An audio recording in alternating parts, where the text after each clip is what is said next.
Hello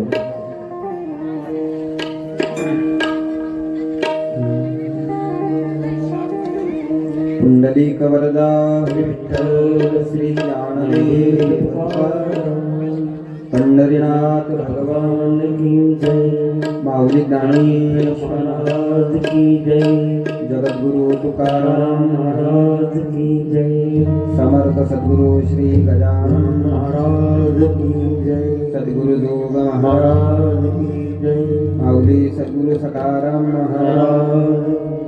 Gopal Krishna भगवान की जय। सियाबल रामचंद्र भगवान की। पवन सुत हनुमान की जय। उमापति महादेव की जय।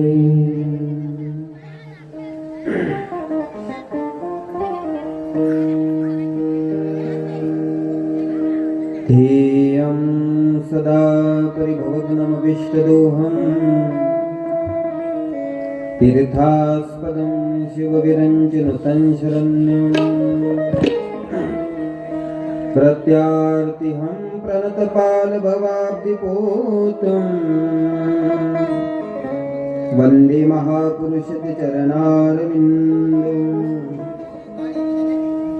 सच्चिदानन्दरूपाय विश्वोत्पत्त्यादिहेतवे तापत्रय विनाशाय श्रीकृष्णाय वयं नमः। यं प्रव्रजन्तमनुपेतमपेतकृत्यम् द्वैपायनो विरह कातर आजुहाव। पुत्रेति तन्मयतया तरोगिणीदु स्तं सर्वभूतहृदयं मुनिमानतोऽस्मि।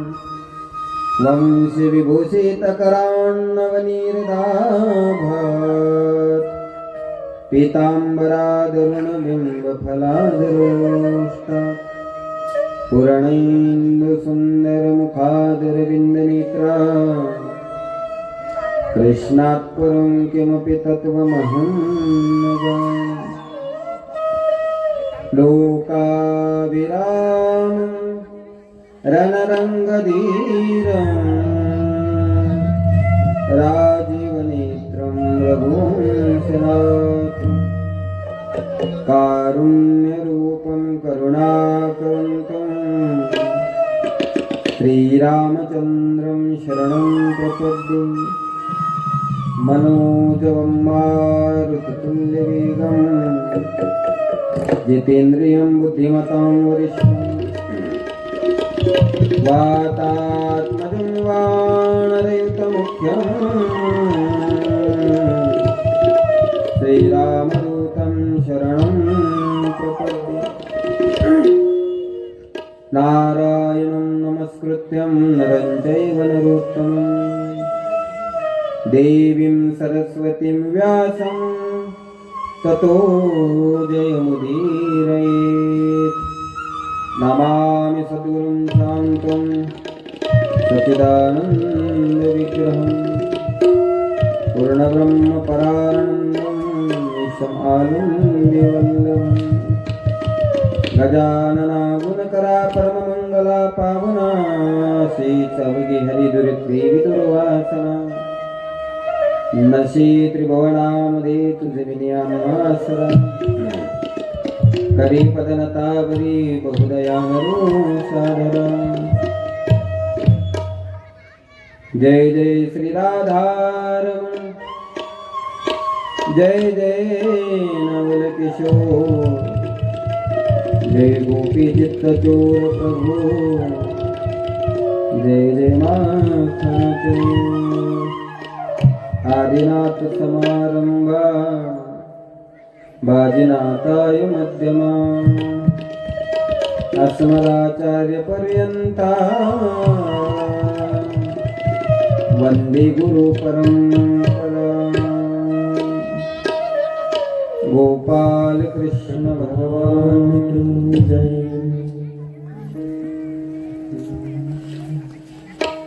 अधरम मधुरम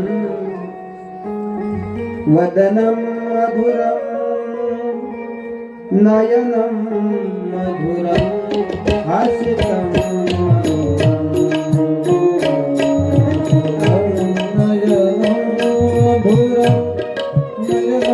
मधुरम हसितं मधुरम हृदयं मधुरम कमलं मधुरम मधुराधिपतेरखिलं मधुरम हृदयं मधुरम कमलं मधुरम मधुराधिपतेरखिलं मधुरम।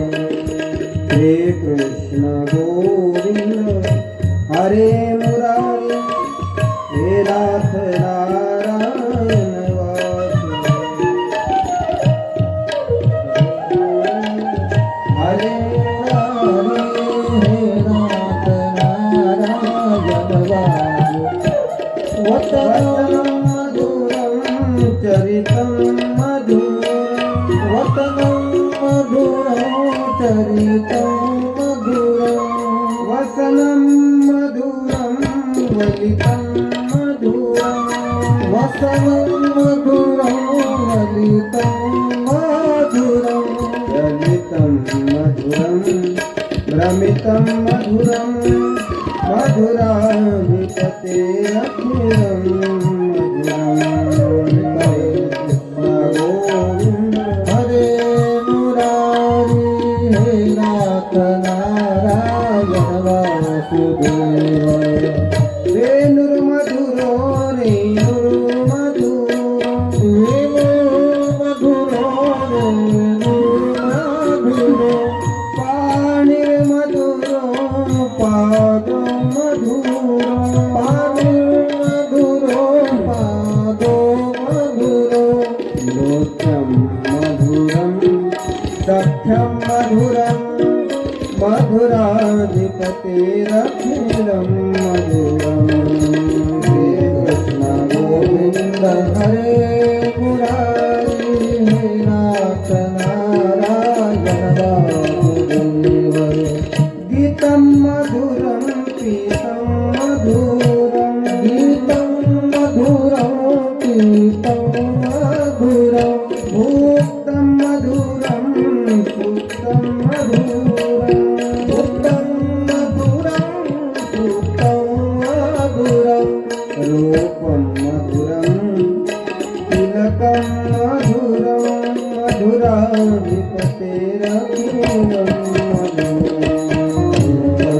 गोविंद हरे मुरारी हे नाथ नारायण वासुदेव करणं मधुरं करणं मधुरं करणं मधुरं करणं मधुरं हरणं मधुरं रमणं मधुरं मधुरं रमणं मधुरं वमितं मधुरं शमितं मधुरं मधुराधिपतेरखिलं मधुरं।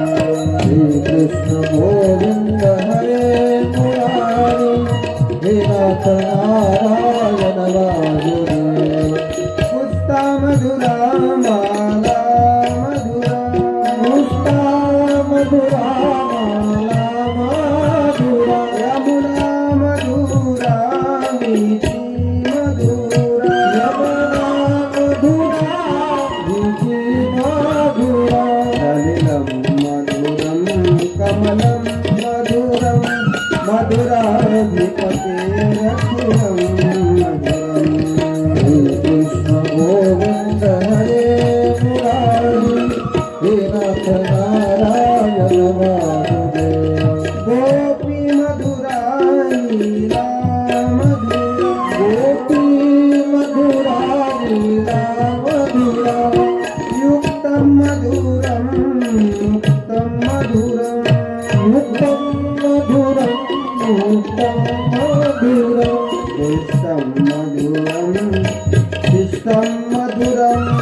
मधुराधिपते रघुनम मधुरम श्री कृष्ण गोविंद हरे मुरारी हे नाथ नारायण वासुदेव गोपा मधुरा गाओ मधुरा गोपा मधुरा गाओ मधुरा यष्टिर्मधुरा सृष्टिर्मधुरा यष्टिर्मधुरा सृष्टिर्मधुरा ललितं मधुरं फलितं मधुरं मधुराधिपतेरखिलं मधुरं श्रीकृष्ण गोविन्द हरे मुरारी हे नाथ नारायण वासुदेव श्रीकृष्ण गोविन्द हरे मुरारी हे नाथ नारायण वासुदेव गोपाल कृष्ण भगवान की जय। हरि ओम।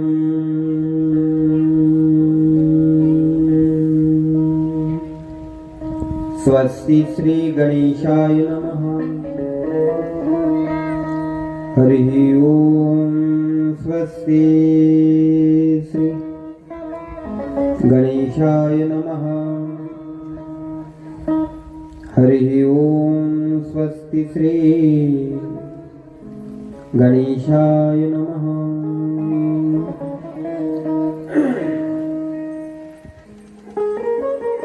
पवित्र पावन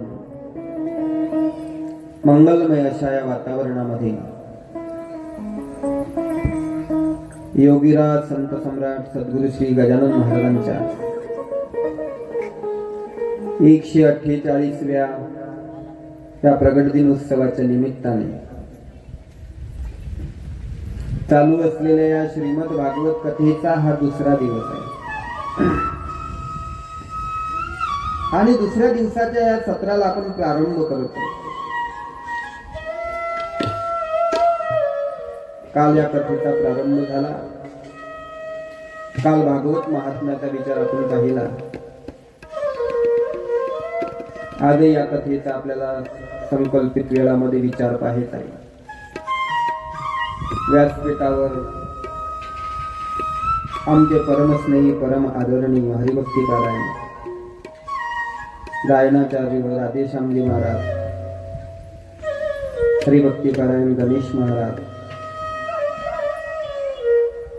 हरिभक्ती पारायण चोपडे महाराज आहेत, हरिभक्ती पारायण तबला वादक आमचे सुरेशजी महाराज आहेत, जोगाणे महाराज आहेत, ज्यांच्या मार्गदर्शनाखाली हा सुंदर सप्ताह चालतोय आमचे प्रमोद महाराज आणि तुम्ही सगळे श्रोतृवर्ग। भागवताची कथा ही अपूर्व आणि अगम्य आहे। काय ऐकायचं? भागवत म्हणजे काय? भा शब्दाचा अर्थ असा केला की बुद्धी, आणि ग म्हणजे तिचं गंतव्यस्थान। बुद्धी ज्या गंतव्य स्थानाला प्राप्त करून देते त्या गंतव्य स्थानाला नेणारा ग्रंथ म्हणजे भागवत आहे। वत हा प्रत्यय आहे। वत म्हणजे प्रमाणे। बुद्धी ज्याप्रमाणे ज्या स्थानाला पोहोचवते त्या स्थानाला पोहोचवून देणारा ग्रंथ म्हणजे भागवत आहे। आणि काय ऐकायचं भागवत? दरवर्षी तुम्ही भागवत लावता, 2-3 आहेतच गावात। दरवर्षी महाराज बोलवायचे, भागवत ठेवायचं, कशा करता? त्याचं कारण आहे की माणसाला हित जर साधून घ्यायचं असेल तर त्यानं भागवत कथा ऐकली पाहिजे। कल्याण करायचं असेल तर ते भागवताशिवाय होत नाही।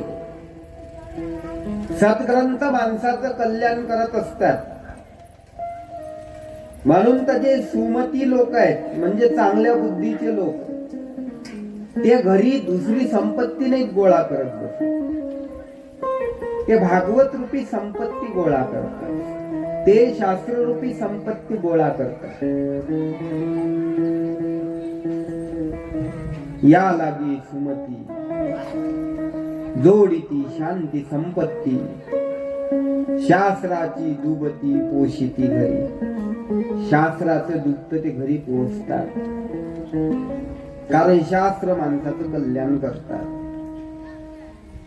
सद्ग्रंथ कल्याण करतात. म्हणून हित करायचं असेल तर माणसानं सद्ग्रंथाचं श्रवण करावं. नाही हिताच्या ठिकाणी जे लोक जाग असतात ते दुसरं तिसरं काहीच नाही करत. ते काय करतात? गीता भागवताचं श्रवण करतात, अखंड परमात्म्याचं चिंतन करतात. गीता भागवत करीती श्रवण, अखंड चिंतन विठोबाचे. म्हणून सद्ग्रंथाचं चिंतन करतात, ज्याला हित करायचंय. आणि हित सगळ्याला कळते असं काही नसते. हित कोणालाच कळत, खरं हित कशात आहे कोणालाच कळत नाही. हित नाही ठावे जननी जनका. माय बापालाही सुद्धा पोराचं हित कशात आहे माहित नसतं. कदाचित कळलं असतं तर लोक पोरं परमार्थाच्या दिशेनं पाठवले असते, पण तसं होत नाही. हित कळत नाही. हिताविषयीचं अज्ञान आहे आम्हाला, म्हणून तर आम्ही त्या ठिकाणी हिताकडे जात नाही ना. विषयातच आम्ही त्या ठिकाणी खरं हित मानतो, पण विषय माणसाचं कधी हित करत नसतो. विषयाचं सुख म्हणजे माणसाचं हित करणारच आहे. दुःख लेवनी सुखाची अंगी सळीत जगाते, याप्रमाणे आहे. दिसायला फक्त त्या ठिकाणी सुख आहे, वरून जरी सुख असलं तरी आतून मात्र खचखचून त्या ठिकाणी दुःख आहे. आणि त्या विषयाला आम्ही हित समजतो, विषयात हित समजतो.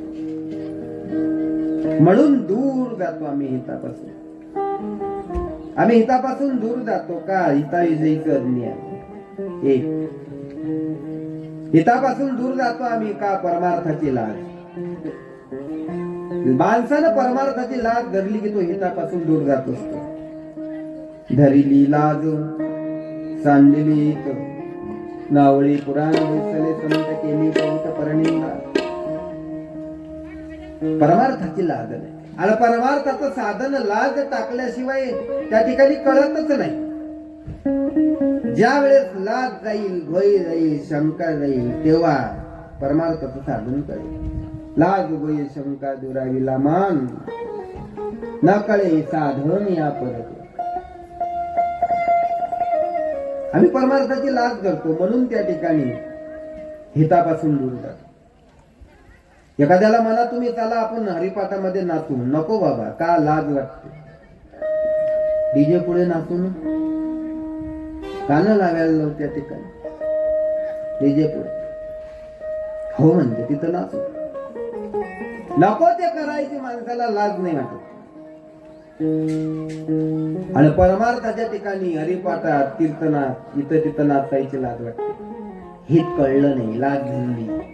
परमार्थाची लाज माणसाला हितापासून दूर नेते.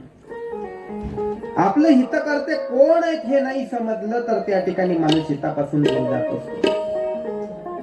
आम्ही कोणालाही हित करते समजतो. माणसाचं खरं हित करणारं कोण आहे? एक म्हणजे शास्त्र, दुसरं म्हणजे संत, आणि तिसरं म्हणजे देव. श्रुती माणसाला हिताकडे नेत असते. हितापासून काळीती हित देवनी वाढविती, नाही श्रुती परवती माऊली जगा. श्रुती सारखी माऊली अहितापासून काढून हिताकडे नेते. दुसरं संत आणि तिसरे देव. हे हित करते आहे, त्यांच्या मागे जावं तर माणसाचं हित होईल. तिसरं आहे त्या ठिकाणी संसाराची आसक्ती. संसाराची आसक्ती माणसाला हिताकडे जाऊ देत नाही. किती आसक्ती असावी संसाराची. असं म्हणतात ते गाईच्या काशेला गोचळ चिटकलेला असतो, तसे लोक संसाराला चिटकलेले असतात. गोचीड त्या ठिकाणी काढायला गेला तर अर्धा तुटून येतो, पण निघत नाही. काही जणांना तसं ओळून काढावं लागते, निघतच नाही. त्याला म्हटलं चला काही वारी करू, पंढरपूर जाऊ, इकडे तिकडे जाऊ, नाही म्हणत. म्हणजे आसक्ती माणसाला हिताकडे जाऊ देत नाही. आणि 5वं कारण असं आहे, दंभ माणसाच्या ठिकाणी फार आहे. आणि हा दंभ माणसाला कधी हिताकडे जाऊ देत नाही. हित व्हायचं असेल तर दंभ दूर ठेवला पाहिजे. हित करायचं ना, दंभ दूर ठेवा. हित व्हावे तरी दंभ दुरी ठेवा. चित्त शुद्धी सेवा देवाची. दंभ म्हणजे काय? दंभ म्हणजे नाही ते दाखवणं. लोकांना नाही ते दाखवायची फार सवय असते. त्याला दंभ म्हणतात. आणि हे 5 गोष्टी माणसाला आपल्या हितापासून देतात. पण खरं हित हे सद्ग्रंथाच्या श्रवणात आहे, भागवताच्या श्रवणात आहे. म्हणून त्यासाठी हित करायचं असेल तर भागवत ऐका. म्हणून आपण या ठिकाणी ही भागवताचं श्रवण करतो. भागवत महात्म्याचा काल विचार पाहिला. आणि भागवत महात्म्याचा विचार पाहत असताना काल आपण पाहिलं 7 दिवसामध्ये त्या ठिकाणी धुंदुकारी प्रेत योनीला गेला होता, तरी तो त्या ठिकाणी मुक्त झाला. पिशाच योनीला प्राप्त झालेला धुंदुकारी 7 दिवसात भागवतानं मुक्त होतो. त्याला न्यायला ज्यावेळेस विमान येते त्यावेळेस बाकीचे म्हणतात, का हो, कथा तर सगळ्यांनी ऐकली. सगळ्यांनी कथा ऐकली तर एकट्याला कसं काही नेता? श्रवणम सब भागेन, सगळ्याच तर श्रवण सारखं आहे ना. महाफलात भेद काय?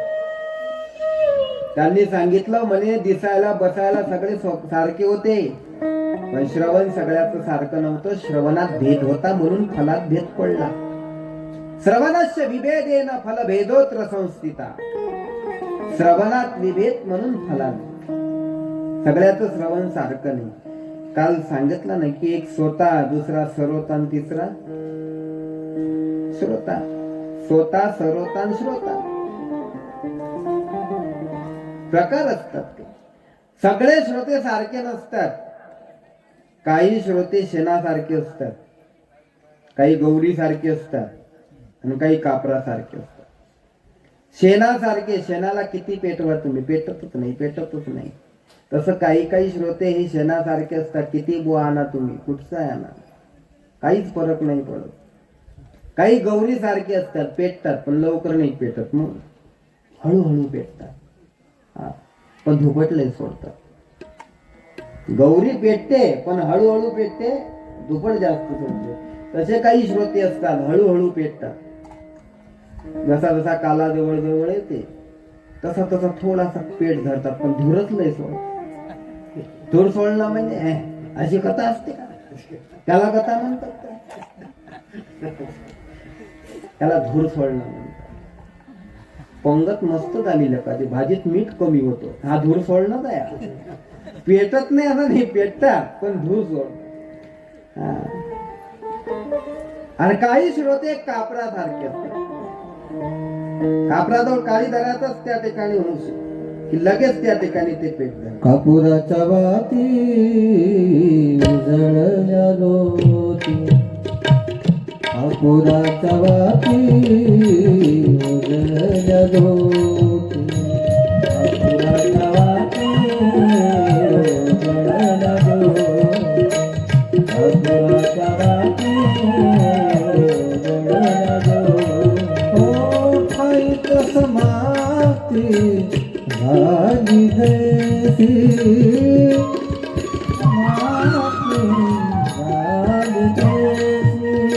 खाईत समाती राजी देसी. खाईत समाती राजी देसी. हरिमुख म्हणा, हरिमुख म्हणा, हरिमुख म्हणा, हरिमुख म्हणा, हरिमुख म्हणा, हरिमुख म्हणा.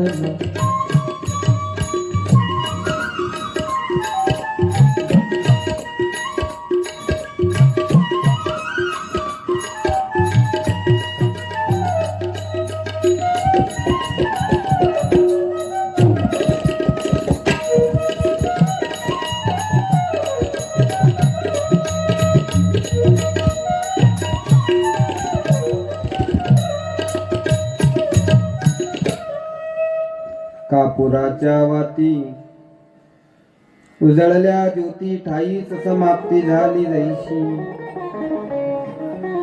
कापूर लगेच पेट धरतो, तसे काही श्रोते असतात लगेच पेट धरतात. काना वचनाची भेटी सरिसाची वस्तू होऊन, म्हणून धुंदुकारी सारखी जर कथा ऐकली, श्रोताहून कथा ऐकली तर त्याचं फळ आहे. म्हणून त्या ठिकाणी श्रोताहून आपण कथा ऐकायची, अधून मधून भजन करायचं.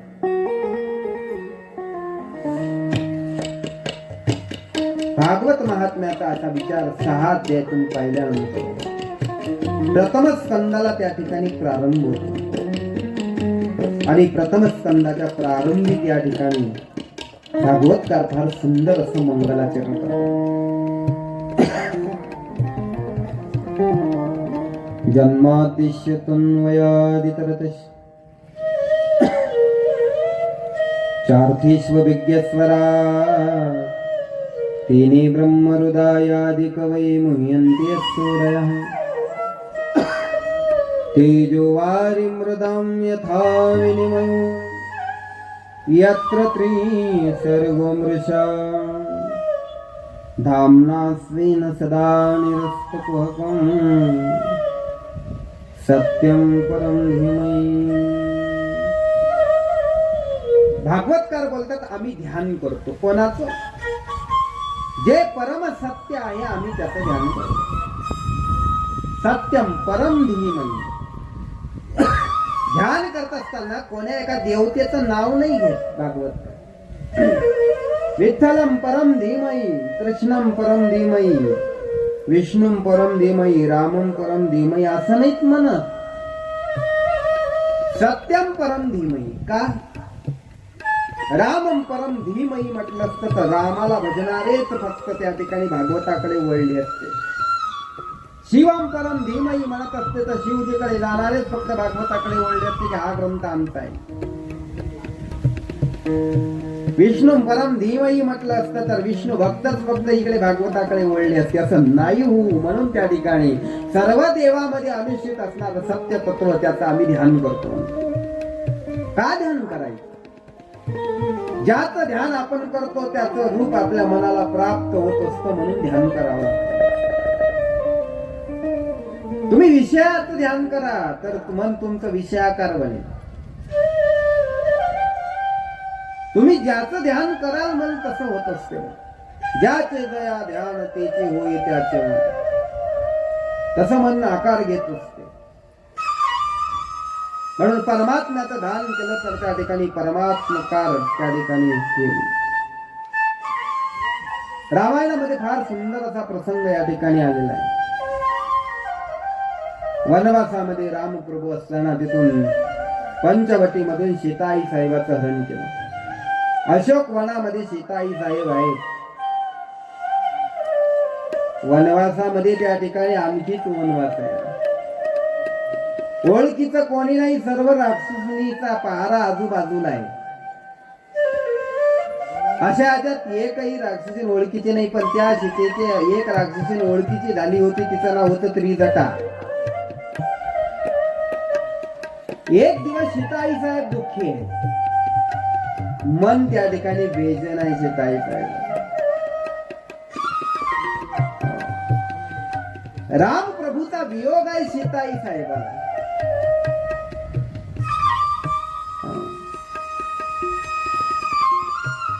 आणि बेचैन असणारी सीताई साहेब मनात विचार करते की मला प्रभू कधी भेट देतील, कधी येतील.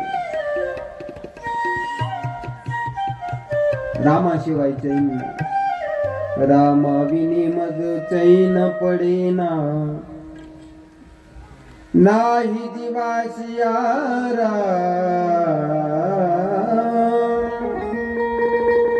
नाही जीवाशी यारा कसा मला टाकून गेला राम. मनात एकच त्या ठिकाणी विचार करते प्रभू मला का सोडून गेले, कधी येतील. त्रिजटा आली, त्रिजटेनं समजून सांगितलं, अगं सीते काळजी करू नको, आज ना उद्या प्रभू येतील. मी स्वप्न पाहिलं की राम प्रभू आले, वानरांना सोबत घेऊन आले, सगळ्या या नगरीचा लंकेचा विध्वंस केला. काळजी करू नको. त्रिजटेच्या त्या उपदेशानं सीतेचा शोक थोडा कमी झाला. परत दुसऱ्या दिवशी त्रिजटा येऊन पाहते तर सीता आज फार दुःखी. आणि त्रिजटा विचारते, का ग बाई आज दुःख करायचं काय कारण आहे? त्यावेळेस सीता सांगते, आज माझ्या दुःखाचं कारण वेगळं आहे. काल मी ज्या वेळेस या ठिकाणी तू उपदेश केला, माझा शोक नष्ट झाला, पण आज दुःख झालं त्याचं कारण वेगळं आहे. समोर एक झाड दिसते ना, ते झाडाकडे मी पाहिलं मी दुःखी झालो. म्हणजे झाडाकडे पाहण्याचा आणि दुःखी होण्याचा संबंध काय? तसं नाही, त्या झाडावर एक फांदी आहे, त्या फांदीकडे मी पाहिलं मी दुःखी झाले. म्हणजे फांदीकडे पाहण्याचा आणि दुःखी होण्याचा संबंध काय? म्हणजे तसं नाही, त्या फांदीवर एक भिंगुरटीचं घरट आहे, ते भिंगुरटीचं घरट मी पाहिलं मी दुःखी झाले. का? येता जाता ती भिंगुरटी येते, त्यामध्ये ठेवलेल्या आळीला टोच मारते चालली जाते, येते टोच मारते चालली जाते, येते टोच मारते चालली जाते. जाऊ दे ना, तुला दुःख करायचं काय काम? ती म्हणते ती भिंगुरटी त्या आळीला टोच मारते जाते याच नाही, पण ती आळी त्या भिंगुरटीचं चिंतन करते.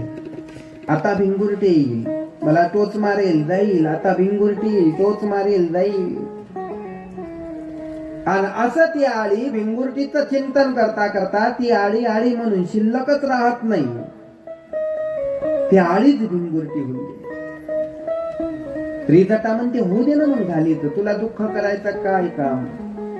ते म्हणे, अगं ती आळी भिंगुरटीचं चिंतन करता करता जर आळी भिंगुरटी झाली तर मी म्हणे रामाचं चिंतन करते, रामाचं चिंतन करता करता मी जर राम झाले तर हा एक राम आणि तो एक राम, दोन दोन राम होतील ना.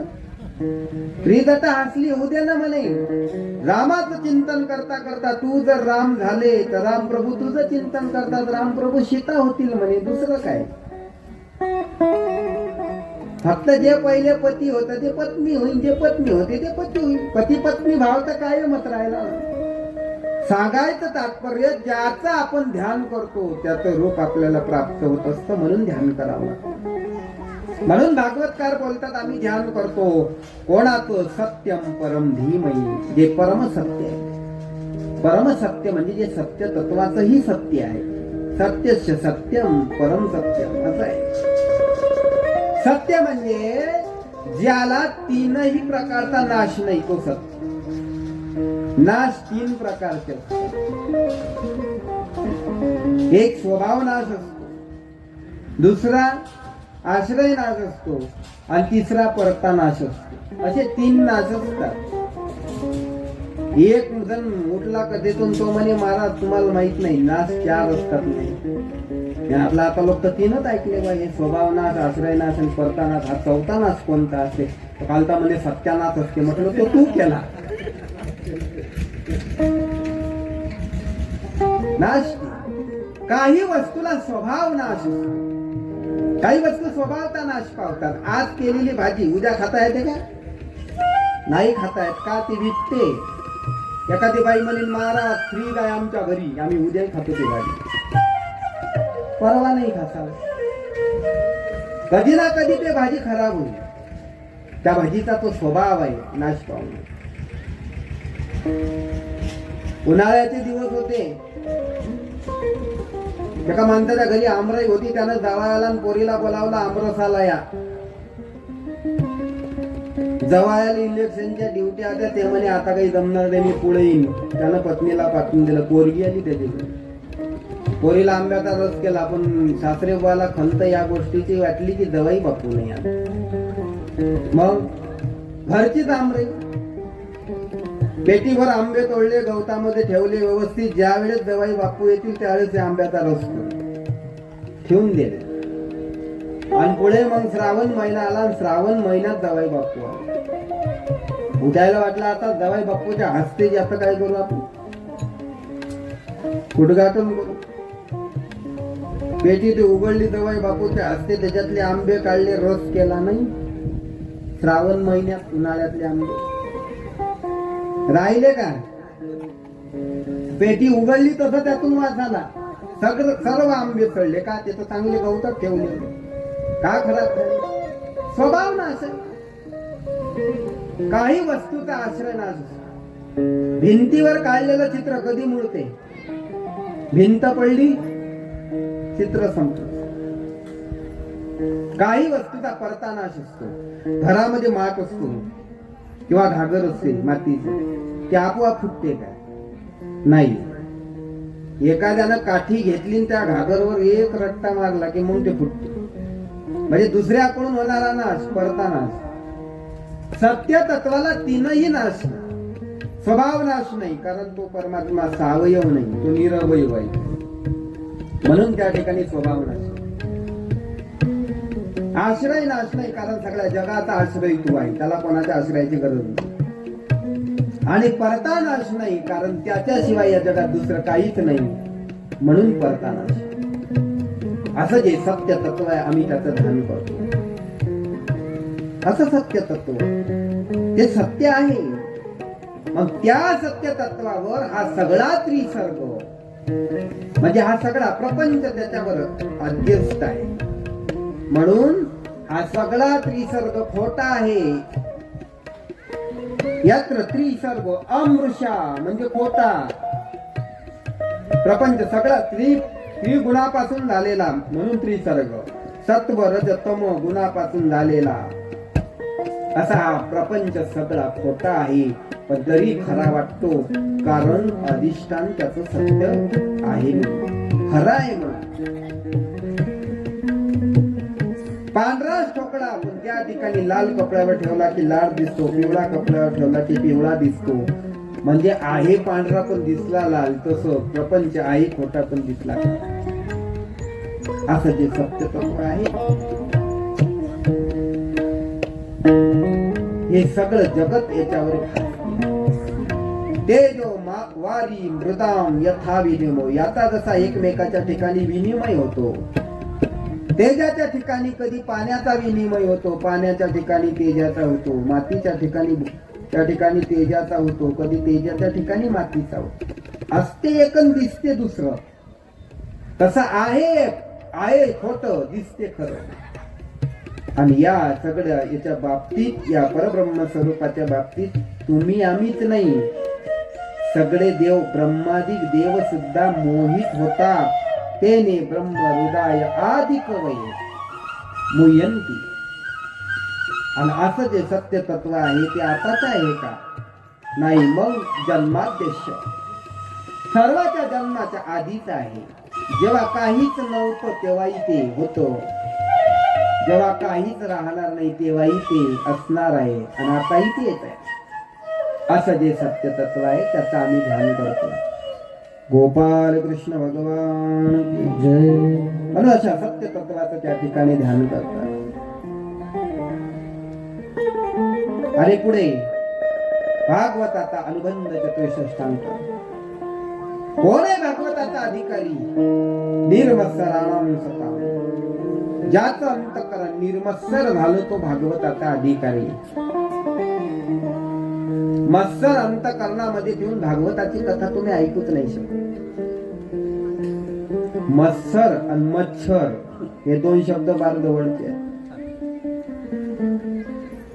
एखाद्या ठिकाणी मच्छर असले तिथं तुम्ही मच्छरदाणी लावली आणि त्या मच्छरदाणीत एक जरी मच्छर घुसला तर ते रात्रभर झोपू देत नाही. तसा अंतःकरणातला मत्सरही माणसाला रात्रभर झोप लागू देत नाही. निर्मत्सर अंतःकरणानं कथा ऐका. आणि जी कथा ही ऐकायची ते भागवत आहे कसं नेमकं ते सांगतात. निगमकल्पतरोर्गलितं फलं शुकमुखादमृतद्रव्य संयुतं पिबत भागवत रसमालयं मुहुर्मुहुरसिका भुवि भावुका. निगमकल्पतरोर्गलितं. निगम म्हणजे वेद, आणि वेद रूपी कल्पवृक्षाला लागलेलं परिपक्व झालेलं फळ म्हणजे भागवत आहे. वेद रूपी वृक्ष वृक्षाचं फळ आहे, सामान्य फळ नाही. आणि गलित झालेलं फळ. वेद तरुचे मधुर फल दूर से तो आत्मा रामनी सकळ सेवनी झाले जन सुख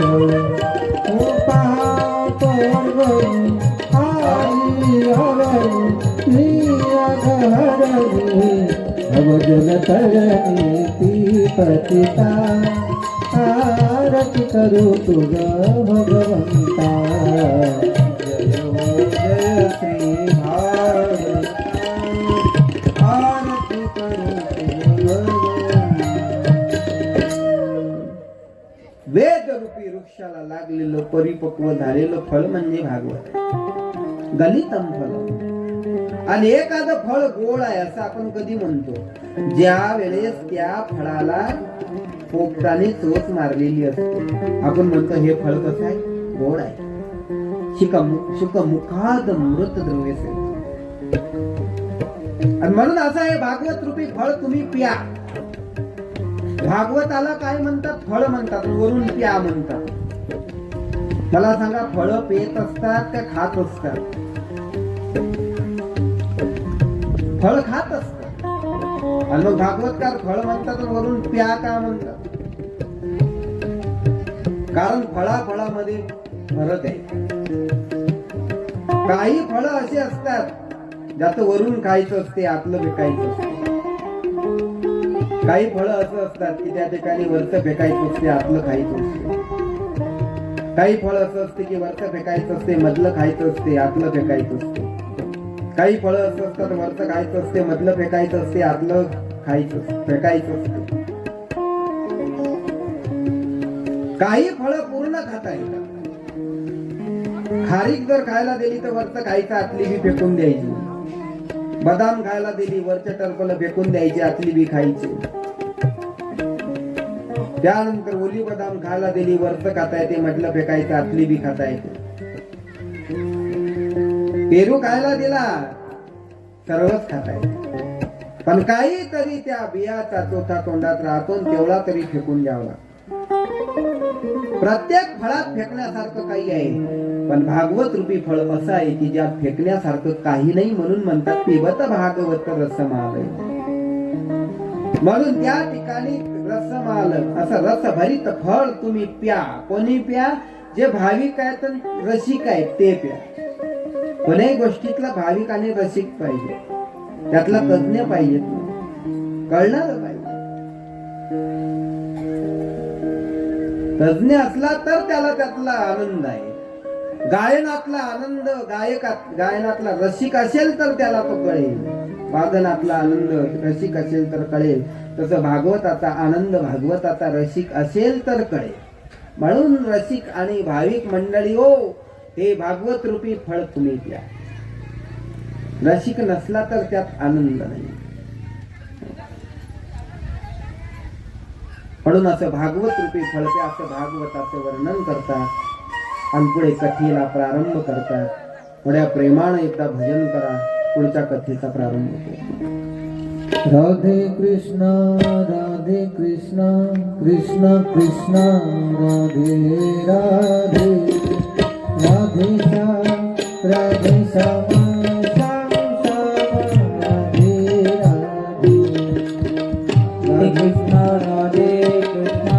कृष्ण कृष्ण राधे राधे राधे श्याम राधे श्याम श्याम श्याम राधे राधे राधे कृष्ण कृष्ण कृष्ण कृष्ण राधे राधे राधे श्याम राधे श्याम श्याम श्याम राधे राधे राधे कृष्ण राधे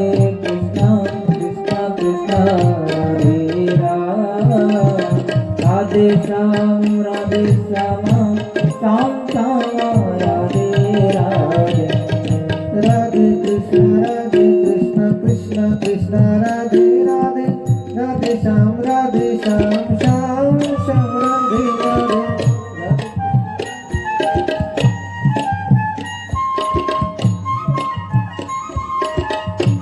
टाळी वाजवा, भजन करा.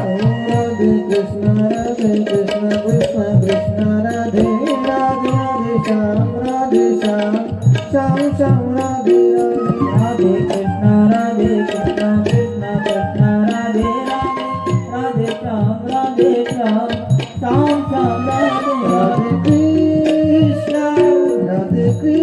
कृष्ण कृष्ण कृष्ण राधे राधे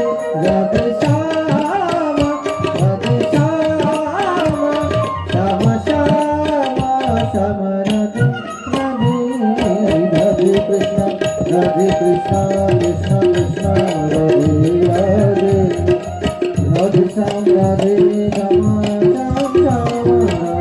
कृष्ण कृष्ण राधे राधे राधे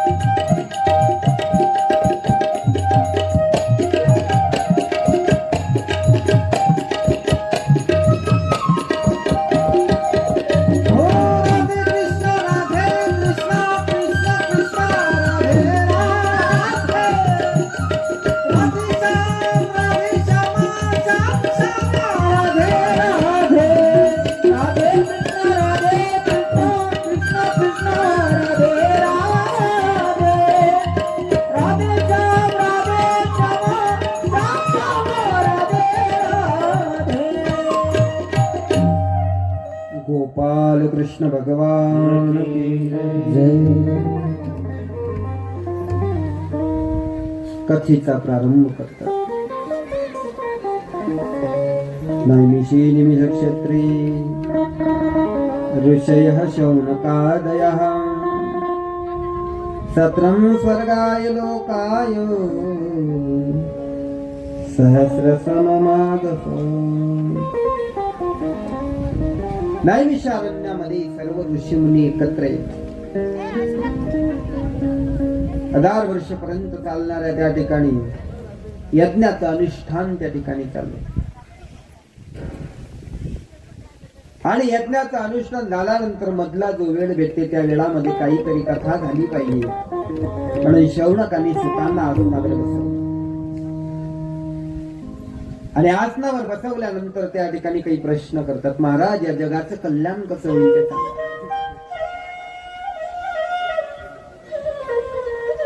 जीवाचा उद्धार कसा होईल, सर्व शास्त्राचं सार कशात आहे ते सांगा. भगवान परमात्मा अवतार घेतो का म्हणून. इथं अवतार घेऊन परमात्म्याला अनेक लीला केल्या. गोकुळामध्ये, मथुरामध्ये, द्वारकीमध्ये त्या लीलांचं वर्णन सांगा. आणि ज्यावेळेस भगवान परमात्मा स्वधामाला निघून जातात त्यावेळेस हा धर्म कोणाला शरण जातो. असे काही प्रश्न केले आणि या सगळ्या प्रश्नाचं उत्तर म्हणजे श्रीमद भागवत आहे. उद्धारा करता माणसानं काय करावं, कशानं उद्धार. अनेक साधनामध्ये एक भगवत भक्ती असं श्रेष्ठ साधन सांगितलं. आणि पुढे त्या भगवत भक्तीचा महिमा सांगायच्या आधी त्या विचारलेल्या प्रश्नाचे उत्तर द्यायचे आहे. म्हणून सुतजी महाराज आपल्या गुरुला त्या ठिकाणी वंदन करतात. म्हणजे शुकदेवजी महाराजांना त्या ठिकाणी वंदन करतात. यम प्रव्रजंत मनुपेतमपीत कृत्यम त्वयिपायनो वीरः कातर आजुहाव पुत्रेति तन्मयतया करो विनेदु तं सर्वभूतहृदयं महिमानतोऽस्मि. शुकदेवांना मी नमस्कार करतो असं म्हणतो. या श्लोकाचा अर्थ कळण्याकरता हे चरित्र शुकदेवाचं पाहणं महत्वाचं आहे. कौशिक संहितेमध्ये आलेली एक कथा आहे. एक वेळचा प्रसंग आहे. भगवान शिवजी आणि पार्वती आई साहेब कैलास पर्वतावर बसले आणि पार्वती आई साहेबाला ब्रह्मज्ञान ऐकण्याचं त्या ठिकाणी इच्छा होते. आणि पार्वती आई साहेब म्हणतात शिवजींना, हो मला ज्ञानाचा उपदेश करा ना. त्यावेळेस मग शिवजी पार्वती आई साहेबाला ज्ञान सांगतात. विचारल्यानंतर त्या ठिकाणी ज्ञान सांगतात. कारण गुह्य ज्ञान, आत्मज्ञान, ब्रह्मज्ञान असं असतं, ते कोण विचारलं तरच सांगा. बिना विचाराचं सांगू नये, त्याचा परिणाम होत नसतो. पुढचा ऐकायला तयार नाही तरी त्याला सांगून राहिले, सांगू नये. विना पृष्ठम कशाची ब्रूयात, विचारल्याशिवाय सांगू नये. पार्वती आईचा विचारते म्हणून शिवजी सांगतात. आता ते आत्मज्ञ गुह्य ज्ञान आहे, तर असा क्लिष्ट विषय चालू झाला की आपले डोळे लागतात. पार्वती आई साहेब ऐकते, शिवजी सांगतात, पण काम करू करू थकली बिचारी. मग ऐकता ऐकता लागला डोळा पार्वती आई साहेबाचा. डोळा लागला, कथा चालू आणि हुंकारही चालू. पूर्वीच्या काळात हुंकार द्यायची पद्धत, आताही चालू पाहिजे होती ते. म्हणजे कोण जागी आहे कोण झोपलंय समजलं. पूर्वीच्या काळात आजी नातवाला गोष्ट सांगत होती. त्यावेळेस नातवाला पहिले सांगायची की अधून मधून हुंकार देत, नातू हुंकार द्यायचा. आजी सांगायची एक होता राजा, नातू करी हुं, तो गेला वनात हुं. त्याचा हुंकार बंद झाला, कथा थांबली. पार्वती आई साहेबाचा हुंकार त्या ठिकाणी चालू. झोप लागली पण हुंकार चालू होता. शिवजीनं पाहिलं पार्वती आई साहेब तर किती वेळच्या झोपी गेले. हुंकार येतो कुठे? बाजूला एक शुकाचं अंड पडलेलं तो पोपटाचं, त्याला चेतना आली, त्यातून हुंकार येतो. शिवजीला वाटलं माझ्याकडून कुठल्याही प्रकारची दीक्षा न घेता माझ्याकडून ज्ञान ऐकतो. राग आला त्या दिशेने त्रिशूळ सोडलं. ते शुकाचं अंड घाबरलेलं तिथून पळालं. व्यासांच्या पत्नीच्या उदरामध्ये ते प्रविष्ट झाले. कसं काय? तिनं जांभई देण्याकरता म्हणा असं केलं. तिच्या मुखातून ते सगळी देवाची लीला आहे. देवाची करणी नारळात पाणी, तसं देवाची लीला आहे. तिच्या उदरात प्रविष्ट झालं ते ना. ते 1-2 महिने नाही, 12 वर्ष आपल्या उदरात त्याला धारण केलं. 12 वर्ष सुखदेव त्या उदरात राहिले आणि 12 वर्षानंतर त्यातून वेदाची ध्वनी बाहेर येतात. याच महर्षी विचार करतात, हा वेदाचा आवाज येतो कुठे? विचारलं, बाबा कोण आहेस, कोण आहेस असं म्हटल्यानंतर त्यांच्या शुकदेवांनी त्या ठिकाणी उत्तर दिलं, महाराज तुम्ही मला विचारता कोण आहे तू? कोण म्हणून सांगू मी बाबा, सांगा कोण म्हणून सांगू? माणूस म्हणून सांगू? दाढव म्हणून सांगू? कुत्रा म्हणून सांगू? कोण म्हणून सांगू? कारण मी प्रत्येक जन्मात वेगवेगळं आहे. कधी माणूस आहे, कधी गाढव आहे, कधी कुत्रा आहे, कधी सरपटणारा प्राणी. कोण म्हणून सांगू? बाबा तू कोणी असेल, तू बाहेर का आहे, कोण म्हणून? मानव आहेस का? कोण आहेस? कोण आहेस? एवढा वर्ष थोडी राहत असं कोण आहेस तो? त्यांनी सांगितलं मी यापैकी कोणीच नाहं मनुष्यो न च देव यक्षो न ब्राह्मण क्षत्रिय वैश्य शूद्रः न ब्रह्मचारी न गृही वनस्ता भिक्षुर्न चाहं निज बोधरूपा. बाबा मी मनुष्य नाही, मी कोणीच नाही, वानप्रस्थी नाही, गृहस्थी नाही, आहे कोण? मी निज बोध. तू कोणी असो पण बाहेर का?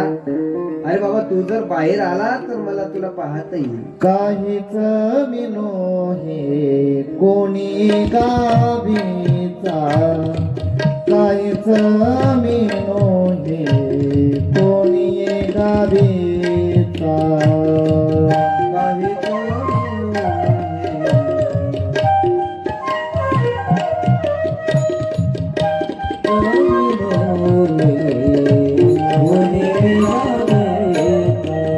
काहीच मीनो हे कोणी गावीचा काहीच मीनो हे कोणी गावीचा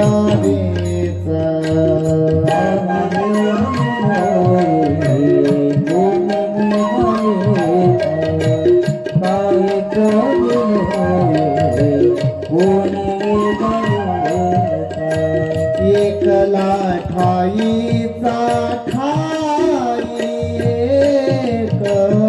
एकला ठाईचा ठाई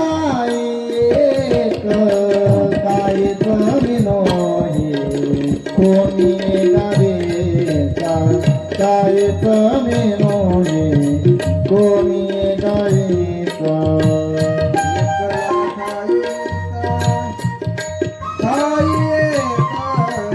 एकला ठाईचा ठाई कोणी गावेचा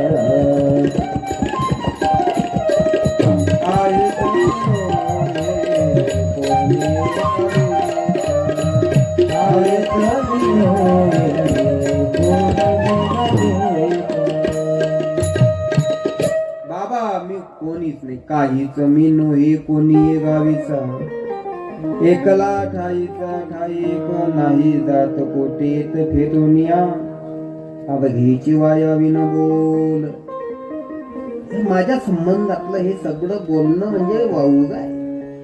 माझं गाव नाही काही नाही. कोणी असं बाबा तू पण बाहेर आहे काय? कारण तू जर बाहेर आला तुझं मुख पाहिलं तर माझा उद्धार होईल का? मला पू नावाच्या नरकातून तू तारशील म्हणून बाहेर आहे. पोरगा पाहिजे पोरगा पाहिजे पोरग पाहिजे. कशाला पाहिजे पोरग? लाता हाणायला लोक म्हणतात पोरग पाहिजे बा पोरग. कशाला? कुळाल दिवा पाहिजे कुळाल दिवा. सर्व कुळ जाळून टाकते तू तरी कुळाल दिवा पाहिजे. त्याच्यासाठी नाही पाहिजे पोरग. मग पू नावाच्या नरकातून तो तारतो म्हणून त्यासाठी पाहिजे. पू नाम त्रायते इति पुत्र हा. पू नावाच्या नरकातून तारतो म्हणून पुत्र. त्यासाठी पोरग पाहिजे नाही तर बाकी काय. तेवढं रक्षण हवं आपलं नरकापासून म्हणून. बाबा तुला पाहिलं तर माझा उत्तर. बाबा हे तुमचं बोलणं मला पटत नाही. अहो याच्यापेक्षा तर किती पोर जनावर आलेली असतात. मग त्याचा उद्धार नसता झाला का? तुमचं बोलणं नाही पटत. पोराचं मुख पाहिलं की उद्धार होतो. पंतवाचं मुख पाहिलं की उद्धार होतो. बाबा एकदा पंतवाचं मुख पाहिलं की झालं. दिसते का? म्हणजे पंताचं मुख पाहायचं पद्धत काय सांगितली शास्त्रात? एवढा मोठा कोपर घ्यायचा तांब्याचा, त्याच्यात तूप आतरायचं आणि त्या तुपात असं पातळ तूप घट्ट नाही ते आतरायचं. पोरग तसं धरायचं त्याच्यात आणि त्याचं ते प्रतिबिंब त्यात पडलं की ते मग त्या पायाचं पण पंतवाचं मुख पाहणार आहे. खापर पंजानं काय पंजा खापर पंजान ते पाहत दिसते का नाही दिसत तो त्याचा भाग पुढे. पण हे प्रक्रिया आहे पाहायची. आणि असं जर त्यानं पाहिलं तर मग त्याचा उद्धार. काही असो बाबा हे बोलणं काही पटत नाही. तू कोणी असो काही असो पण इथं हे या वर्णाश्रम पद्धतीने जीवन जग म्हणजे तू त्या ठिकाणी उद्धार होईल. तुला पटत नाही बोलणं. पण तू बाहेर का नाही येत ते तर सांग. मी बाहेर येत नाही त्याचं कारण हे भगवंताची माया मला त्या ठिकाणी फसवल्याशिवाय राहणार नाही म्हणून मी बाहेर येतो. याच म्हणतात बाहेर येतो. हे भगवंताची माया तुला काही करणार हे सांगायला तुम्ही नाही पाहिजे. तुम्हालाच तर मायेनं पछाडलेला. तुम्हीच तर पुत्र मोह आहे तुम्हाला. तुम्ही काय सांगता की बाहेर येईन माया काही करणार नाही. ते माया ज्याच्या ताब्यात आहे तो येऊन जर सांगेल माझी माया काही करणार नाही तर मग मी पाहिजे. व्यास महर्षी भगवान कृष्ण परमात्माकडे गेले आणि देवाला घेऊन आले. आणि ज्या वेळेस परमात्मा म्हणतात अरे बाबा बाहेर ये. कोण तुम्ही बाहेर ये म्हणणारे? मीच तो मायेचा नियामक, मीच तो सांगतो बाहेर ये म्हणून. कशाहून माया खोटा? अरे मी स्वतः सांगतो ना काही करणार नाही माझी माया. आणि ज्या वेळेस मग परमात्म्याने सांगितलं माझी माया काही करणार नाही, त्यावेळेस शुकदेवजी महाराज देवाचा ते शब्द ऐकतात, पण तरीही सुद्धा देवाच्याही वचनावर विश्वास नाही, म्हणून तर बाहेर येताना कापत कापत बाहेर आले. कापत कापत बाहेर येण्यात ब्राह्मणाची पोर एक खेळासी झाले, ब्राह्मणाची पोर एक खेळाची झाले. 12 वर्ष पाले रे, 12 वर्ष पाले रे. कापत कापत बाहेर आले, कापत कापत बाहेर आले. नागवीची पडून गेले रे, नागवीची पडून गेले रे. लखिया तुझं सांगितलं जगून खेळले रे, लखिया तुझं सांगितलं जगून खेळले. ऐक खेळिया तुला सांगतो जाणून खेळ खेळे. ऐक खेळिया तुला सांगतो जाणून खेळ खेळे. जाणून खेळ खेळली रे, जाणून खेळ खेळली रे, जाणून खेळ खेळी रे, जाणून खेळ खेळी रे. जाणून खेळ खेळली रे, जाणून खेळ खेळली रे, ऐसे जाणून खेळ खेळी रे, ऐसे जाणून खेळ खेळी रे. लखिया तुझं सांगितलं जगून खेळले, लखिया तुझं सांगितलं जगून खेळले, लखिया तुझं सांगितलं जगून खेळले, लखिया तुझं सांगितलं जगून खेळले. ब्राह्मणाचे पोर एक खेळाशी व्याली, ते 12 वर्ष लपाले. आणि मग देव ज्या वेळेस सांगतात त्यावेळेस कापत कापत बाहेर आले. म्हणजे देवाच्या वचनावरही विश्वास नाही म्हणून कापत कापत बाहेर आले. नागवीची पळवणी गेले रे. आणि ज्या वेळेस शुकदेवजी पुढे निघतात, व्यास महर्षी मागे आहेत आणि व्यास महर्षी आवाज देतात, पुत्रा थांब, पुत्रा थांब, पुत्रा थांब. पुत्रे इति तन्मयतया करौ बेनी. सर्व हृदय झालेले शुकदेवजी भगवान, कुठल्याही प्रकारचा संस्कार झालेला नाही, दिगंबर अवस्था आहे, पुढे चालतात. त्याच महर्षी पुत्रा थांब म्हणतात. पण वृक्ष त्यांच्या वतीनं होत येतात, बाबा तुझा पुत्र शब्द तुला, ज्याला तो पुत्र समजतो तर त्याच्या पलीकडे तुझा पुत्र शब्द तुला. एवढा त्यांचा अधिकार आहे त्या शुकदेव भगवंताला आम्ही नमस्कार करतो. गोपाल कृष्ण भगवान की जय. शुकदेवाला नमस्कार. एवढा अधिकार ज्या शुकांचा. आणि ते शुकदेवजी पुढे निघाले. जात असताना सरोवरामध्ये काही स्त्रिया स्नान करतात आणि शुकदेवजी तिथं आल्या, स्त्रिया लाजल्या नाही. पण व्यास महर्षी आल्याबरोबर त्याने अंगावर वस्त्र घेतले. व्यास महर्षी म्हणता, आता माझा पोरग तरुण अवस्था, दिगंबर अवस्था, अशा अवस्थेत इथून गेला तरीही सुद्धा तुम्ही त्याला लाजले नाही, मला लाजल्या, काय कारण? त्याने सांगितलं, बाबा तुमच्या मुलाच्या ठिकाणी स्त्री पुरुष भावच नाही, जो अजून तुमच्या ठिकाणी आहे, म्हणून तर लाजावं लागतं तुम्हाला. एवढा अधिकार त्या शुकदेवांचा.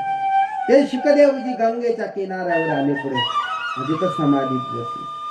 तेवढ्या त्या शुकदेवांचा अधिकार, त्यांना आम्ही नमस्कार देतो असं म्हणून पुढे मग प्रश्नाचे उत्तर दिले. भगवत भक्तीचा महिमा सांगितला, परमात्म्याच्या अवताराची कथा सांगितली. परमात्म्याचे अवतार अनंत आहेत, एक अवतार नाही, अनंत अवतार घेशी भक्ता कारणे. अवताराच्या राशी आहेत परमात्म्याच्या, अवताराच्या राशी तो हा उभा भेटेल. त्यातही भागवत कर्त्याने 24 अवतार मानलेले, तसे 22च मानले. हंस आणि हयग्रीव धरून मग 24 अवतार असे. आणि त्यात वारकरी संप्रदायाने 10 मुख्य मानले. अशा अवताराचं वर्णन त्या ठिकाणी केलं. आणि पुढे त्या ठिकाणी शौनकांना शौनक प्रश्न विचारता सिद्धजींना, महाराज या भागवताची रचना कशी झाली ते आम्हाला सांगा. भागवत ग्रंथाची रचना कशी झाली, याचा विस्तार कसा झाला ते सांगा. त्यावेळेस सुतजी महाराज सांगायला सुरुवात करतायत. सरस्वती नदीच्या तीरावर व्यासांचा आश्रम आहे, शम्य प्राश नावाचा. बाजूला सरस्वती नदी मंजूर त्या ठिकाणी वाहते. पक्ष्यांचा किलकिलाट आहे. मनोहर असं वातावरण आहे. त्या तिथं व्यास राहतात. व्यासांनी वेदाचे 4 भाग केले. पहिले वेद एकच होता, अनंत वै वेद हा. त्या वेदाचे 4 भाग केले, ऋग्वेद, यजुर्वेद, सामवेद, अथर्ववेद. आणि या वेदाचे 4 भाग केले, पण वेद लोकांना कळेना. 6 शास्त्र लिहिले, शास्त्र लोकांना कळेना, म्हणून त्या ठिकाणी 17 पुराण लिहिले होते. पुराण तर 18 आहेत, 17 हे 18 तयारच नव्हतं झालं. 17 पुराण एवढं सरळ लिहिलं. आणि शेवटी महाभारतासारखा विशाल ग्रंथ लिहिला, ज्या महाभारतात सगळंच काही, सगळं काही, सगळंच जे या पृथ्वीवर आहे ते सगळं महाभारतात आहे. जे महाभारतात नाही या पृथ्वीवर नाही. म्हणून महाभारती जे नाही ते नोहेची लोकी. या कारिणे मनिपे पायी व्यासोच्छिष्ट जगत. म्हणून हे जगत व्यासाचं उष्ट आहे असं म्हटलं. सगळं महाभारतासारखा ग्रंथ लिहून झाला. व्यास महर्षी आश्रमात बसलेले आहेत आणि आकाश मार्गे नारदाची स्वारी निघालेली आहे.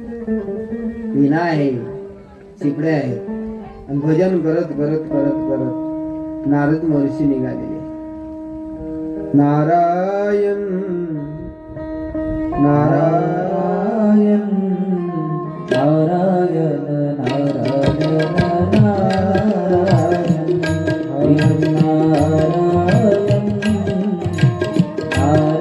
नारायण नारायण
भजन करत करत नारद महर्षी व्यासांच्या आश्रमात आले. व्यासांनी नारदांचं पूजन केलं, बसायला आसन दिलं आणि नारदांनी व्यासांकडे त्या ठिकाणी पाहिलं. व्यासांचा चेहरा चिंताग्रस्त आहे.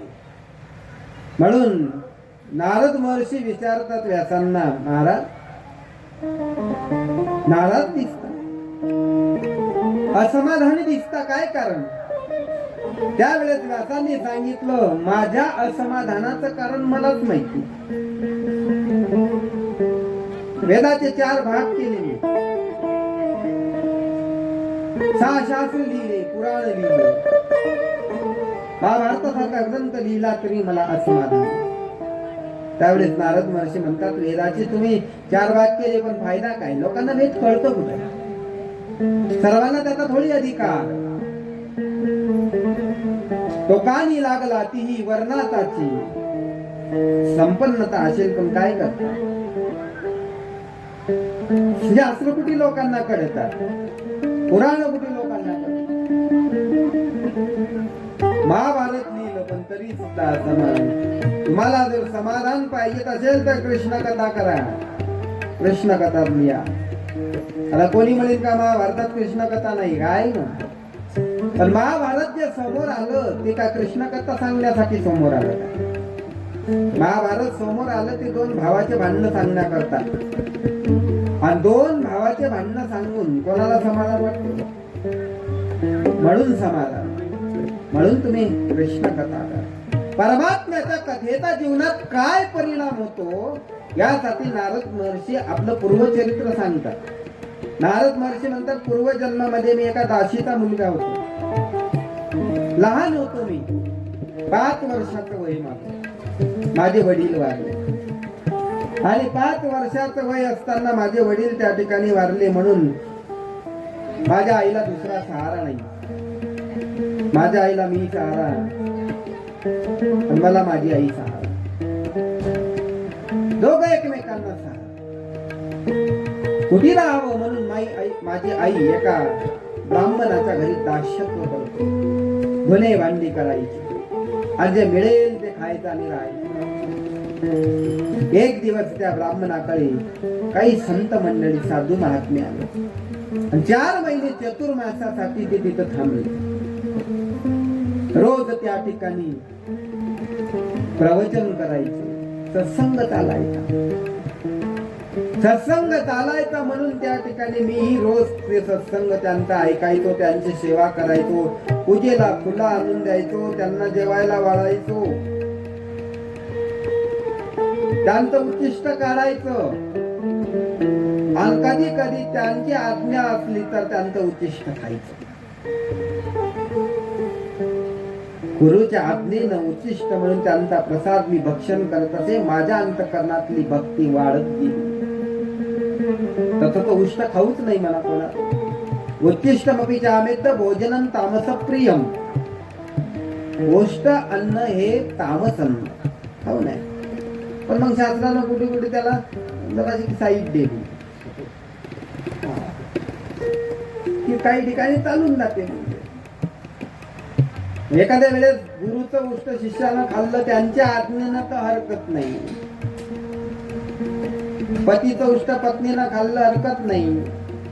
आता खायचं कामच पडत नाही. मला पूर्वीचा काळ होता.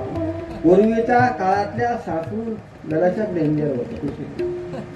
मग त्या काय करायच्या? सासरवास करायच्या. म्हणून पूर्वीच्या सुनांना आता त्यानं पहिले काय केलं? पहिलेही सासरवास भोगला, आता ते सुनवास भोगून राहिले.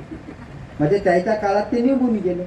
दोन्ही इकडून, म्हणजे तिकडून सासून सासरवास केला, आता सुनवास चालू. नवऱ्याचा तर वनवास आहेच बरोबर. म्हणून त्या ठिकाणी सासरवास करायचं. म्हणून ते काय करायचे? पहिले खायची पंचायत होती, आता काही खायची कमतरता नाही. मोजकच त्या ठिकाणी धान्य वगैरे अशा. मग सासू काय करते? तिला अर्धीच भाकर द्यायची. मग सासूनं जेवढं दिलं तेवढं खायचं. तिच्या पोराईले ते 2 भाकरी देऊन द्यायचे. आता नवऱ्याचा जीव बायकोट. त्याला जरी अर्ध्या भाकरीची भूक असली तरी ते 2 घेऊन ठेवे. मग आता त्यानं अर्धी खाल्ल्यावर 1.5 उष्टी राहिली, ते कोणा खाऊ? मग ती बायकोने दिली. मग तिची अर्धी याची दीड असं 2 विचार तिचा बजेट बसतो. म्हणजे पतीचं उष्ट पत्नीला हल्ला हरकत नाही. तसं गुरुच त्या ठिकाणी आज्ञा घेऊन त्यांचं मी उच्चिष्ट खात असते. मग भक्ती वाढत. चातुर्मास संपला.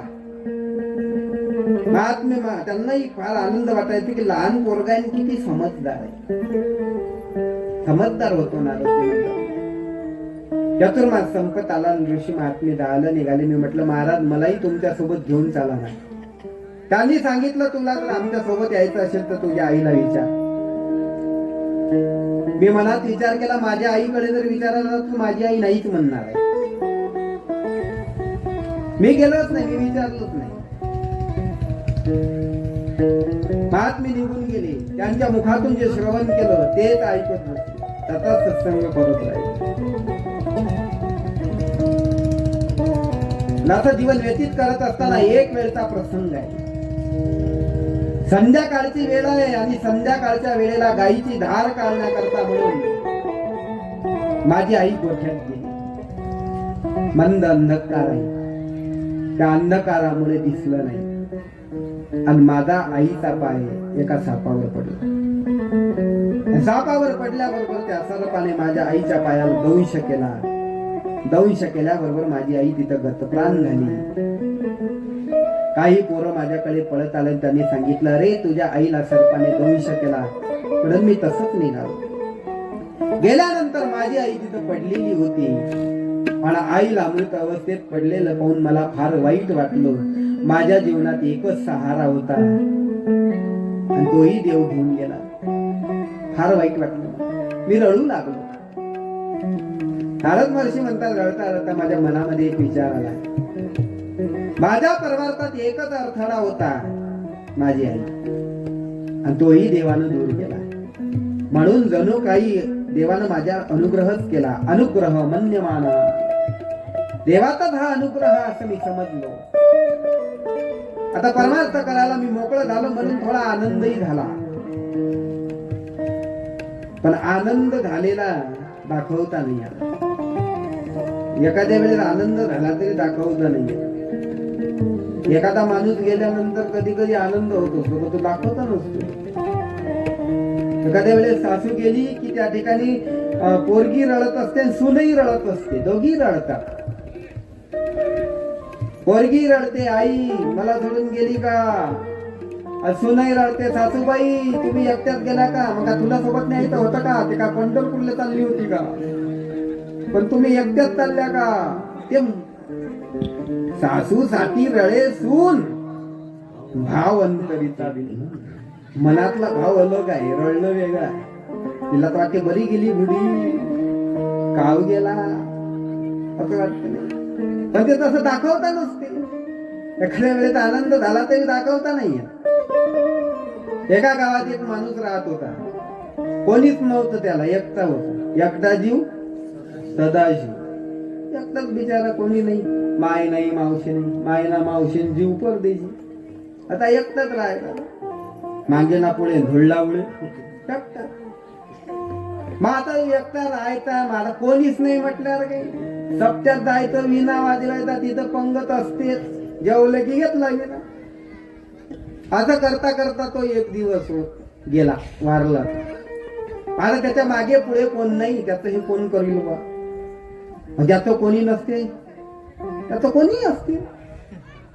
सगळं गावच सरपंच पोलीस पाटील सगळे जमा झाले. हो याचं कोणी नाही. याचं कोण आपल्यालाच करावं लागणार. मग काही लोकांनी वर्गणी दिली.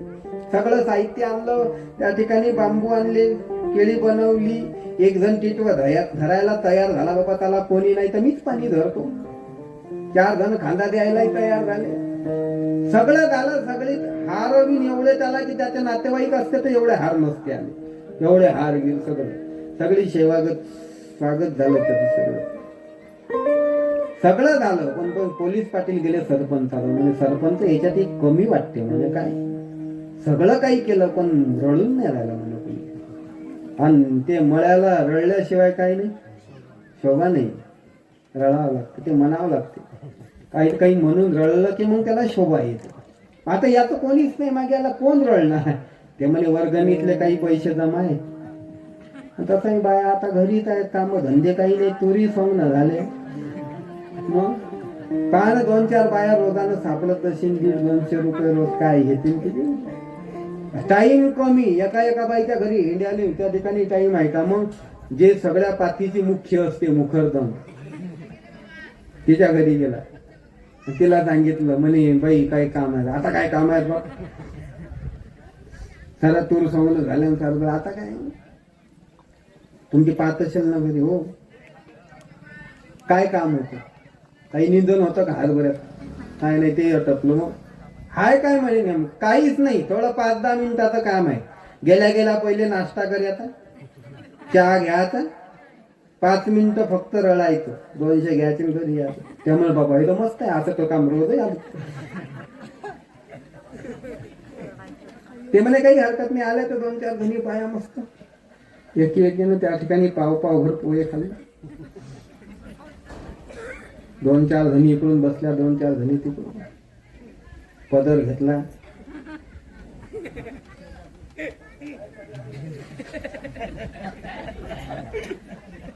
आणि केली सुरुवात रडायला त्याच्या भाषेत. बरा होता बाई विना घ्या नेव. दुसरी म्हणे 4-4 तास विना घेव. रडत होते पण अश्रू नाही, म्हणून तर पदर होता ना. घे जोरजोरानं रडतात, पण त्यांना त्या रडण्यामागे दुःख आहे का? 5 मिनिटं झाली की 200 रुपये भेटणार होते, याचा आनंद होता, पण दाखवता आला का? कधी कधी आनंद झाला तरी दाखवता येत नाही.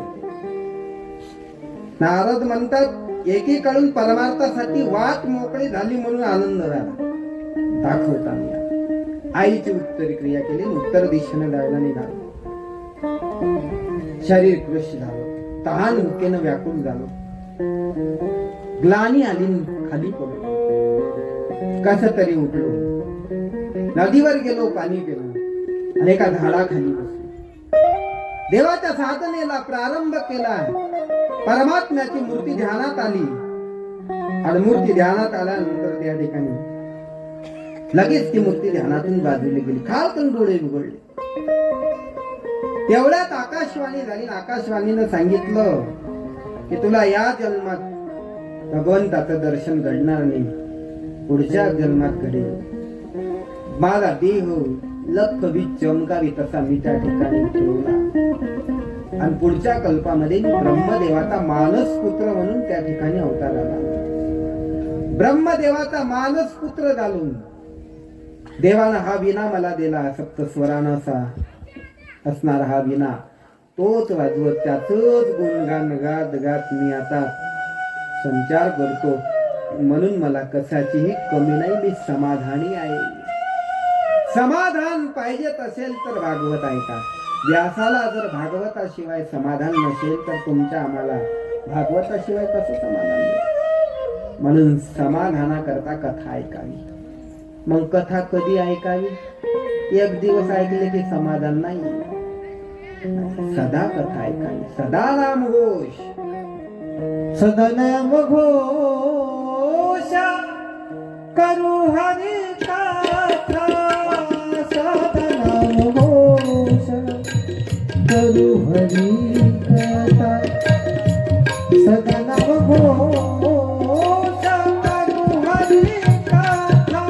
सदा नाम घोष करू हरी कथा. नाम घोष करू हरी कथा. सदा नाम घोष करू हरी कथा. सदा नाम घोष करू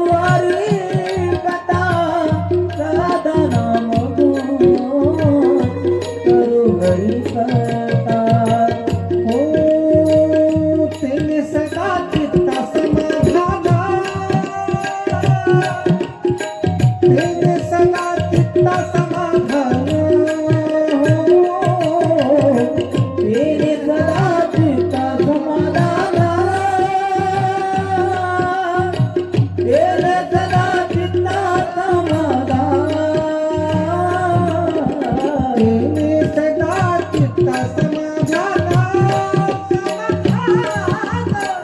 केली सदा चित्ता समाधान हो सर्व सुख लालो सर्व अलंकार सर्व सुख लालो सर्व अलंकार सर्व सुख लालो सर्व अलंकार सर्व सुख लालो सर्व अलंकार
समाधान जर पाहिजेत असेल तर परमात्म्याची कथा नेहमी ऐकावी.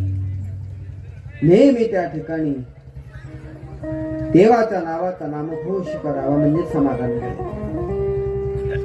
नारद महर्षी सांगतात की प्रभूच्या गुणगान केल्यानं काय जीवनात परिणाम होतो. म्हणून व्यास महर्षी त्या ठिकाणी नारदांना निरोप देतात. व्यास महर्षी उठले, सरस्वती नदीवर गेली, संध्या केली, परत आश्रमात आले आणि भागवत ग्रंथ लिहायला प्रारंभ केला. ग्रंथ लिहिता लिहिता 18,000 श्लोकांनी युक्त असं हे भागवत त्या ठिकाणी तयार केलं. 12 स्कंदात असणारं भागवत लिहून त्या ठिकाणी पूर्ण झालं. पण या कथेचा प्रचार कोण करणार? कोणीतरी एखादा विरक्त महात्माच्या कथेचा प्रचार प्रसार करू शकतो. कोणाला द्यावं हे मनात विचार आला की हे संपत्ती आपण आपल्या मुलाला दिली पाहिजे. मग ग्रंथ रूपी संपत्ती शुकदेवाला द्यायचं विचार व्यासांच्या मनामध्ये आला. पोरांना दुसरी कोणती संपत्ती दिल्यापेक्षा ही संस्कार रूपी अभंग रूपी संपत्ती देणं महत्वाचे, जे कधी नाश पावत नाही. म्हणून त्या ठिकाणी शुकदेवांना द्यायचं ठरवलं. पण शुकदेव तर समाधीत आहे. शुकदेवांना आणायचं कसं? शुकदेव तर विरक्त महात्मा आहे. किती विरक्त महाराज. जन्मतेनी प्रसंगी जन्माच्या वेळेला फक्त स्त्री पाहिली, बस तेव्हापासून तपश्चर्ये साधनेत असताना शुकदेवांची समाधी मोडण्याकरता अप्सरा पाठवली आणि ती अप्सरा येऊन शुकदेवापुढे नृत्य करू लागली. समाधीत भंग केला आणि ती म्हणते आहे की महाराज तुम्ही माझ्याशी विवाह करा. त्यावेळेस शुकदेवजी सांगतात मी विवाह नाही करणार, तू निघून जाईल. अहो मी काय सामान्य स्त्री आहे का? मी स्वर्गातली अप्सरा आहे. शुकदेवजी म्हणतात 12 वर्षे या उदरात राहून पाहिलं की या शरीरात काय घाण असते, मला नको सांगू तू. अहो मी सामान्य स्त्री नाही, मी स्वर्गातली अप्सरा आहे. हा इथला देह आणि आमचा देह वेगळा आहे. नखानं तिनं पोट फाळून दाखवलं. कापसासारखा आत मऊ आणि शुकदेवजीच्या मुखातले शब्द आहे. शुकदेवजी म्हणता आई मला जर माहीत असतं पहिले की तुझ्या शरीरामध्ये तेवढी स्वच्छता आहे, एवढं मऊपण आहे, तर मी तुझ्या पोटी नसता जन्म घेतला. एवढं वैराग्य त्या शुकदेवांचं ते शुकदेवजी सामान्य अधिकार असा विरक्त महात्मा त्याचा प्रचार प्रसार करू शकेल. पण आणायचं कसं? व्यासांनी 2 शिष्य पाठवले. एक श्लोक दिला त्यांच्याकडे, जा बाबा या श्लोकाचं गायन करा, घेऊन या त्यांना. व्यासांचे शिष्य जिथं शुकदेवजी बसलेले तिथं आले आणि आल्यानंतर त्या ठिकाणी श्लोकाचं गायन करतात. बरहा पीडम नटवरवपुः कर्णयोः कर्णिकारं बिभ्रदवास कनक कपीशो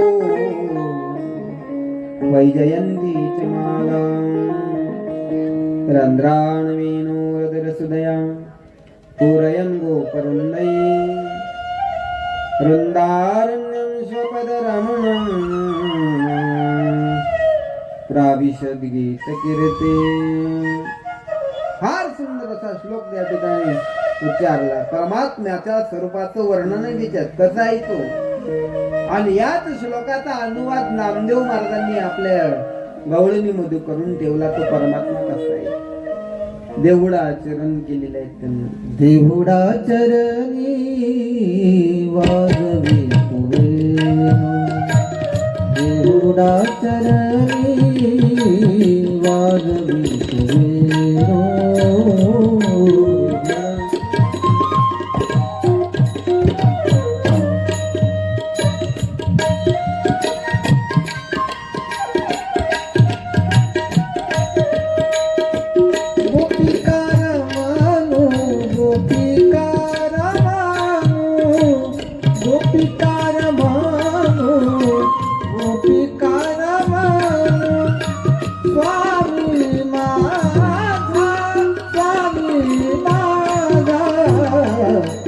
लागे माये यमुने तीरे, कीर्ति लागे माये यमुने तीरे, कीर्ति लागे माये यमुने तीरे.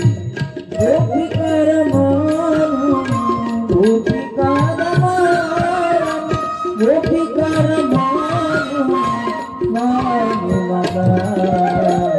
एक लागे माये यमुने तीरे, एक लागे माये यमुने तीरे, एक लागे माये यमुने तीरे. नामदेव महाराज त्या श्लोकाचा अनुवाद करतात. देहुडा चरणी वाजवितो विणू, गोपिकार म्हणून स्वामी माझा, एक लागे माये मुनेच्या तरी, हात खांद्यावरी राधिकेच्या. देवाच्या स्वरूपाचं वर्णन या श्लोकातून शुकदेवाच्या कानावर पडले. समाधीतून बाहेर आले, काय विचार आला काही माहित, परत समाधीमध्ये. व्यासांचे शिष्य परत आले. व्यासांनी विचारलं, का रे श्लोकाचा काही परिणाम झाला की? महाराज समाधीतून बाहेर आले होते शुकदेवजी, पण काय झालं काय माहित, परत समाधीमध्ये गेले. व्यासांनी जाणलं अंतर्ज्ञानाने. परत एक श्लोक दिला, जा हा श्लोक म्हणा. व्यासांचे शिष्य आले, श्लोक गायला प्रारंभ करतात. अहो बकीयम स्तनकालकूटम जिघांसया पायदप्रसादिम ले वेगतिं धातृचितं ततुन्यं कं वादयानं शरणं व्रजे. अहो ती बगड्या रूपी असणारी, बगड्यासारखी असणारी ती पुतना स्तनामध्ये विष भरून आली होती, पण त्या परमात्म्यानं त्या पुतनेलाही सुद्धा मोक्ष दिला. जे विष भरून मारायला येते त्या पुतनेला जर देव मोक्ष देत असेल तर त्याच्यासारखा कृपाळू कोण आहे सांगा ना. तुम्ही का त्याला शरण जाता? देवाचा स्वभाव कळाला. पहिल्या श्लोकातून फक्त देवाचं रूप कळालं. अहो रूपानं सुंदर असेल पण स्वभाव, काही रूपानं चांगले पण स्वभाव फार खवूट असतात. हा तसाच नाही. देव रूपानं सुंदर आहे तसा स्वभावानंही सुंदर आहे. हे ज्या वेळेस शुकदेवांना कळालं ना, शुकदेवजी तात्काळ होते. त्या पोराला बोलावलं, इकडे आले. कुठं शिकले शो? आमच्या गुरुनं शिकवले. हा मला शिकवलं, आम्ही नाही शिकलो. मग तुम्हाला शिकायचं असेल आमच्या सोबत चला. आणि शुकदेवजी त्या व्यासांच्या शिष्यासोबत आले. कशात न गुंतणारे शुकदेवजी, पण परमात्म्याच्या लीला कानावर पडल्या. पण व्यासांच्या शिष्यांच्या बरोबर निघले. का रे असे किती श्लोक आहेत? अहो म्हणे हे नमुना दाखवण्यासाठी फक्त 2 आणले म्हणे. आता तर खजाना भरेल. हा खजाना शुकदेवजी आले. आणि गायीची धार काढायला जेवढा वेळ लागते तेवढाही वेळ कोणाच्या दारात न थांबणारा शुकदेवजी भगवान 7 दिवस पर्यंत व्यासांच्या समोर बसले. आणि व्यास महर्षी ते भागवत शुकदेवांना त्या ठिकाणी सांगतात. आणि शुकदेवजी कथा ऐकतात. आणि जे व्यासांनी शुकदेवाला सांगितलं ते शिवदेवांनी परीक्षित केलं. त्या भागवताची परंपरा आहे मोठी. भगवान नारायणाने ब्रह्मदेवालाही भागवत सांगितलं पाहिजे.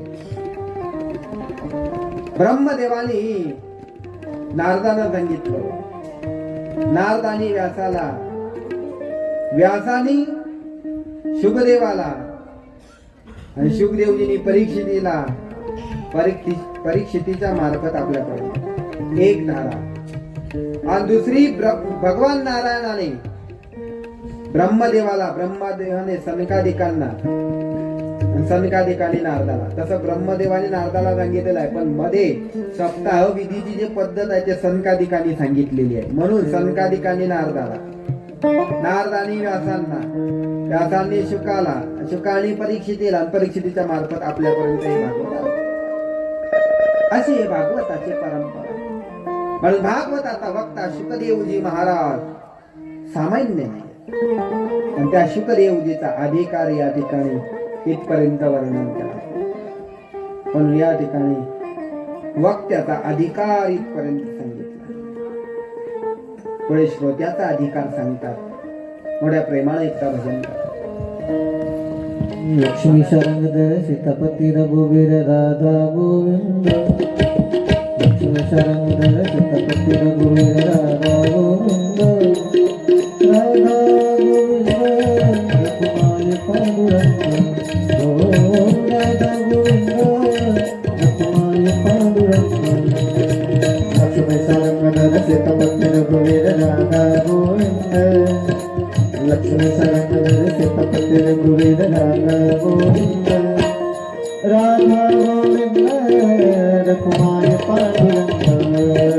राधा गोविंद रघुमाय पांडुरंग.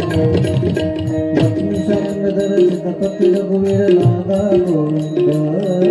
राधा गोविंद रघुमाय पांडुरंग. लक्ष्मी शरणधर सीतापती रघुवीर राधा गोविंद. राधा गोविंद रघुमाय पांडुरंग. लक्ष्मी शरणधर सीतापती रघुवीर राधा गोविंद. राधा गोविंद रघुमाय पांडुरंग. हो लक्ष्मी शरणधर सीतापती रघुवीर राधा गोविंद. लक्ष्मी शरणधर सीतापती रघुवीर राधा गोविंद. राधा गोविंद रघुमाय पांडुरंग. हो हो हो Radha Govind रघुमाय Pandurang.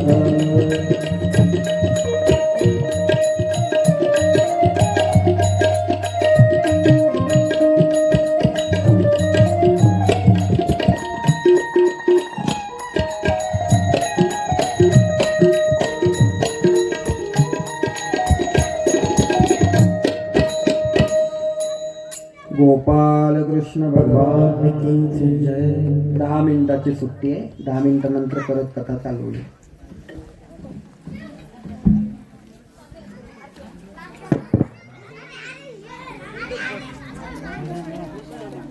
Hãy subscribe cho kênh Ghiền Mì Gõ để không bỏ lỡ